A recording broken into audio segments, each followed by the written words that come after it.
CM Siddaramaiah 24 ಮಂದಿಯನ್ನ ಕೊಲೆಗೈದಿದ್ದಾರೆ ಎಂದು ಹೇಳಿಕೆ ನೀಡಿರುವ ಹಿನ್ನೆಲೆಯಲ್ಲಿ ಮಹೇಶ್ ಶೆಟ್ಟಿ ತಿಮರೋಡಿ ಅವರನ್ನ ಬಂಧಿಸುವಂತೆ ಗೃಹ ಸಚಿವರು ಸೂಚಿಸಿದರು.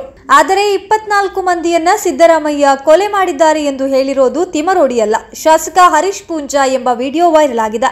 2 ವರ್ಷಗಳ ಹಿಂದೆ ನಡೆದ ವಿಧಾನಸಭೆಯ ಚುನಾವಣೆ ಸಂದರ್ಭ ಇದಕ್ಕೆ ಸಂಬಂಧಿಸಿ ಹರೀಶ್ ಪೂಂಜಾ ಅವರು ತುಳುವಿನಲ್ಲಿ ಮಾತನಾಡಿರುವ ಭಾಷಣದ ತುಣುಕು ವೈರಲ್ ಆಗಿದೆ. ಹಿಂದೂ ಮುಖಂಡ ಸತ್ಯಜಿತ್ ಸುರತ್ಕಲ್ ಅವರು ಕಾಂಗ್ರೆಸ್ ಅಭ್ಯರ್ಥಿ ರಕ್ಷಿತ್ ರಾಮಯ್ಯ ಪರ ಭಾಷಣವನ್ನ ಮಾಡಿದ್ರು.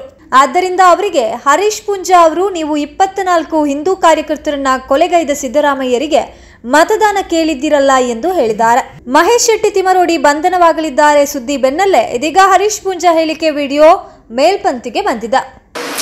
ಹಿಂದುತ್ವ ದ್ರೋಹ ಮಲ್ತಿತ್ತು ನಾನು ಸತ್ಯನ ಈರ್ಬತ್ತದ ಮೂಲ ಹರೀಶ್ ಪೂಂಜಾನ ಸೋಪಾಯರ ಪ್ರಯತ್ನ ಮಲ್ಪನೆ ನಾನು ಒತ್ತೊಂದುವೆ ಯಾನು ಹಿಂದುತ್ವದ ಸಿದ್ಧಾಂತ ನಾನು ಬಿಡ್ತೆ ಅಂದ ಈ ಮೂಲ ಬತ್ತದ ಹಿಂದುತ್ವದ ವಿರುದ್ಧ ಕಾಂಗ್ರೆಸ್ ಓಟು ಪಾಡ್ಲಿ ಅಂತ ಪಂಡ ನಾನು ಎತ್ತೊಂದುವೆ ಸತ್ಯನ್ನ ಎರಡೊಂಜಿಕೇನುವೆ 24 ಜನ ಹಿಂದೂ ಕಾರ್ಯಕರ್ತರನ್ನು ಹತ್ಯೆ ಮಲ್ತನ ಚಿತ್ನ ಸಿದ್ದರಾಮಯ್ಯ ಓಟು ಕೇಂದ್ರತ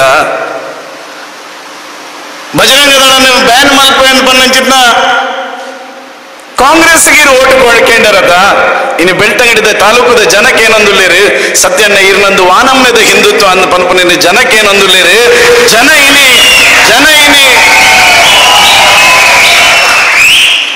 ಎಂಕನೆಗೆ ಸತ್ಯನ್ನೇ ಉತ್ತರ ಕೊರಡು ಯಾನು ವಾ ಹಿಂದುತ್ವದ ತಪ್ಪು ಮಲ್ತದೆ ಅನ್ ಪನ್ಪನೆಕ್ಕೆ ಇನ್ನು ಸತ್ಯನ್ನೇ ಉತ್ತರ ಕೊರಡು.